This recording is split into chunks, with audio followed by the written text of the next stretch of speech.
అన్నా క్యాంటీన్ పెట్టినప్పుడు ఆ అన్నా క్యాంటీన్కి వాళ్ళకే అప్పచెప్పాం. ఒక చిన్న కంప్లైంట్ లేకుండా బ్రహ్మాండంగా అన్నా క్యాంటీన్ నిర్వహించిన ఘనత కూడా అక్షయ పాత్రదని చెప్పి కూడా నేను మీకు తెలియజేస్తున్నా.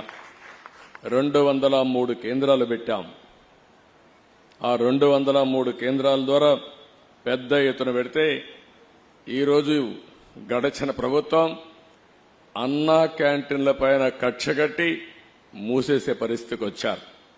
మళ్లీ తొందరలోనే అన్నా క్యాంటీన్లు ప్రారంభిస్తామని చెప్పి మీ అందరికీ హామీ ఇస్తున్నా. దీనికి ఒక స్ఫూర్తి కూడా ఉంది.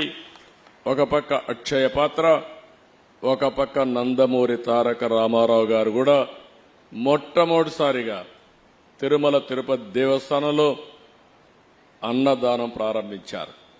ఆ కార్యక్రమానికి శ్రీకారం చుట్టారు. ఈరోజు దాతలకు కొదవలేదు. ఈ దేశంలో నమ్మకమైన వ్యవస్థ ఉండాలి.